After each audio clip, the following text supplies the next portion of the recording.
Hello guys, मेरा मन आप सभी को अपने YouTube चैनल एबीसी स्टडी पे स्वागत करता हूं।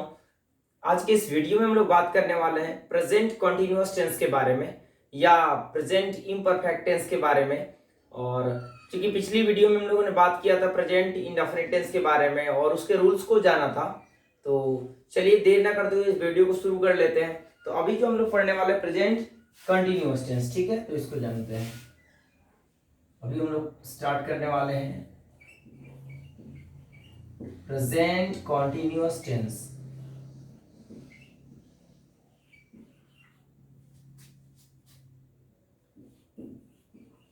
प्रेजेंट कॉन्टिन्यूअस टेंस को ही कहा जाता है प्रेजेंट इम्परफेक्ट टेंस, ठीक है।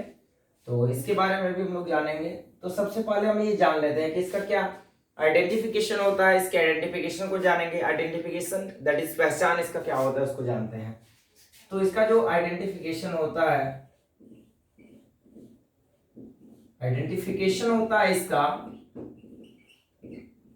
आइडेंटिफिकेशन का हिंदी होता है पहचान। और इसका पहचान क्या होता है कि वाक्य के अंत में, यानी एंडिंग ऑफ द सेंटेंस, वाक्य के अंत में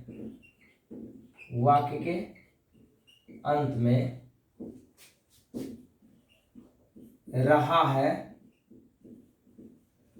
रही है, रहे हैं,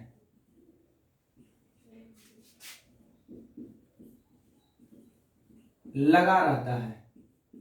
वाक्य के अंत में रहा है, रही है, रहे हैं, लगा रहता है, उसे हम क्या बोलते हैं? उसे प्रेजेंट कॉन्टिन्यूअस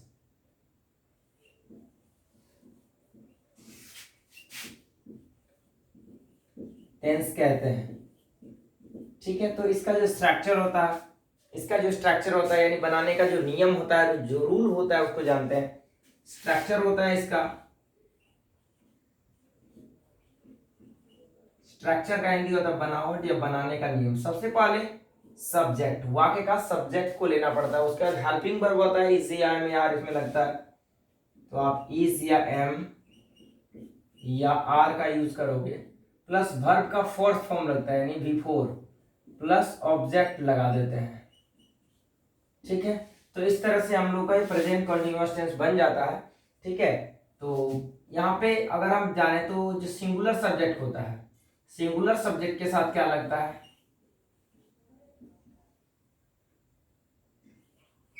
सिंगुलर सब्जेक्ट जो आता है उसके साथ हेल्पिंग वर्ब हम लोग क्या यूज करते हैं? इज को यूज करते हैं, ठीक है, इज। और ये जो प्लूरल सब्जेक्ट आता है,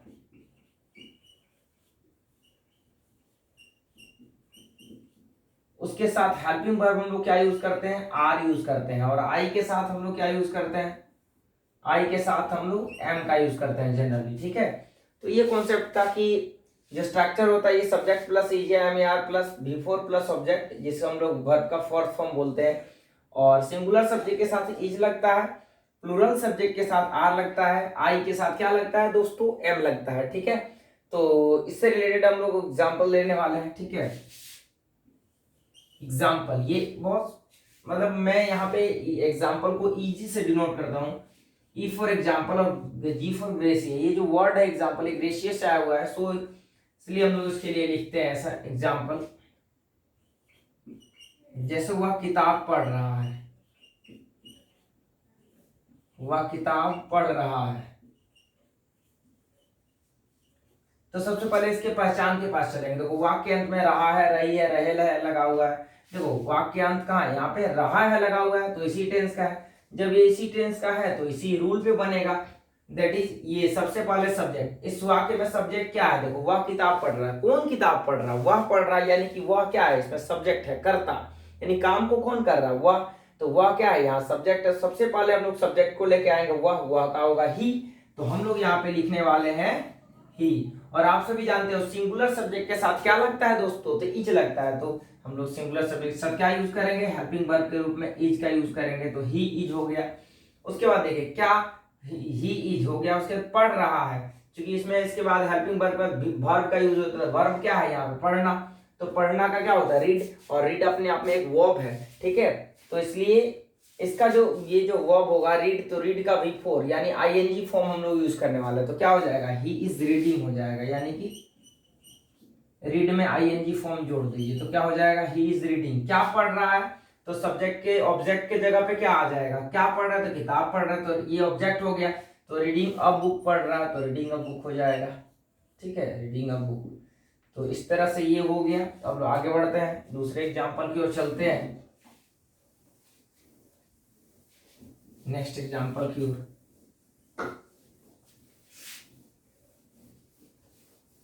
इसका जो दूसरा एग्जाम्पल है वो ये है,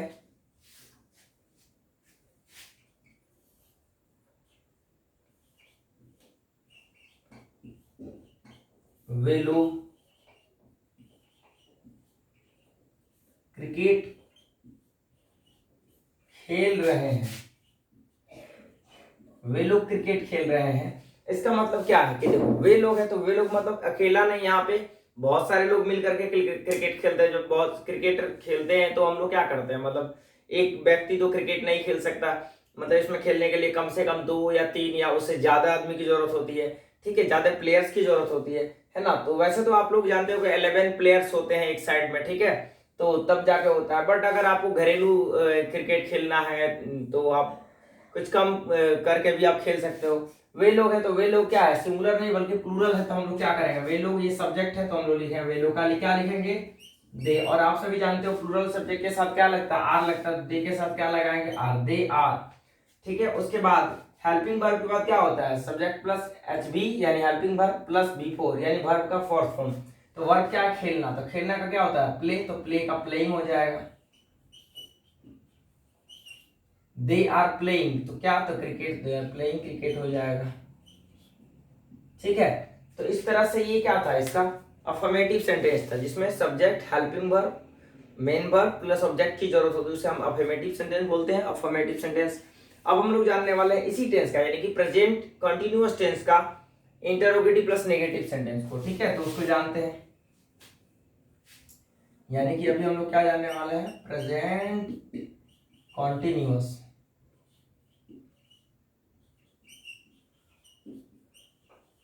टेंस का ही, प्रेजेंट कॉन्टिन्यूअस टेंस का ही इंटरोगेटिव प्लस नेगेटिव,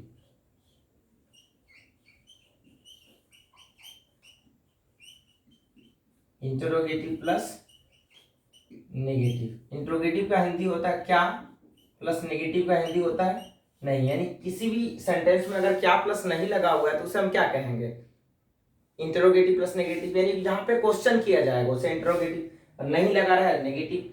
ठीक है, तो स्ट्रक्चर तो वही होगा, पहचान भी सही वही होगा, वाक्यांश में रहा है, रही है, रहे लगा रहा, तो उसे हम प्रेजेंट कॉन्टिन्यूअस टेंस कहते हैं। स्ट्रक्चर में क्या होगा कि हेल्पिंग वर्ब हमारा क्या हो जाता है, आगे आ जाता है, तो हम क्या करेंगे, इज या एम या आर।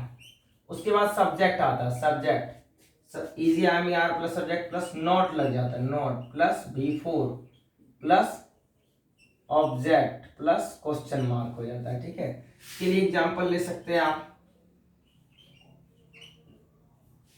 क्या हम लोग, क्या हम लोग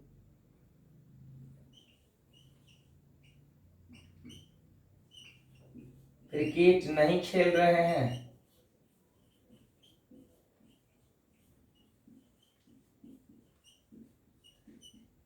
क्या हम लोग क्रिकेट नहीं खेल। अब देखो यहाँ पे ये क्या लग गया आगे, तो ये इंट्रोगेटिव, नहीं लग गया तो नेगेटिव। सबसे पहले हम क्या करेंगे, देखेंगे किस टेंस का वाक्य में रहे है लगा हुआ है, तो इसी टेंस का है। जब इस टेंस का है तो इसी रूल पे बनेगा, क्योंकि इंट्रोगेटिव है प्लस नेगेटिव है तो इस रूल पे बनेगा।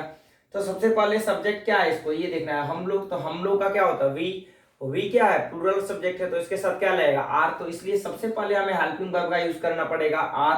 तो यहाँ पे क्या लग जाएगा, आर हो जाएगा, हम लोग लगाएंगे यहाँ पे क्या है, आर। उसके बाद है सब्जेक्ट, तो हम लोग का क्या होगा, वी, आर वी। उसके बाद नहीं है तो आप क्या करोगे, नोट लगा दोगे, सब्जेक्ट के बाद नोट, तो आर वी नोट हो जाएगा, आर वी नोट। अब खेलना का प्ले, तो आर वी नोट प्लेइंग, क्योंकि बिफोर लगेगा, आर वी नोट प्लेइंग क्या, तो क्रिकेट, क्रिकेट हो जाएगा। ठीक है, तो इस तरह से आप इसको बना सकते हो।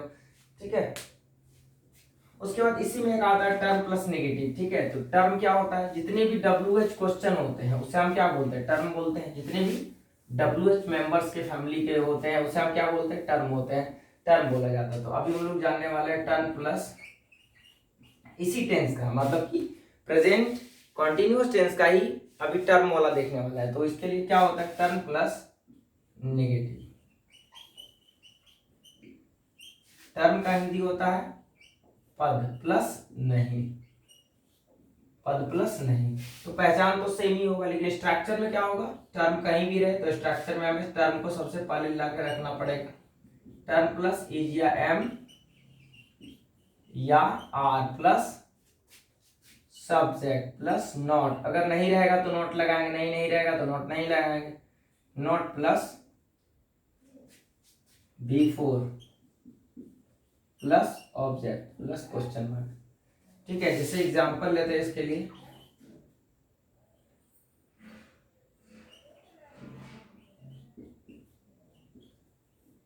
वे लोग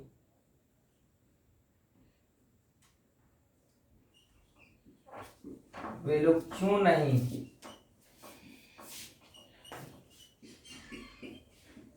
किताब पढ़ रहे हैं।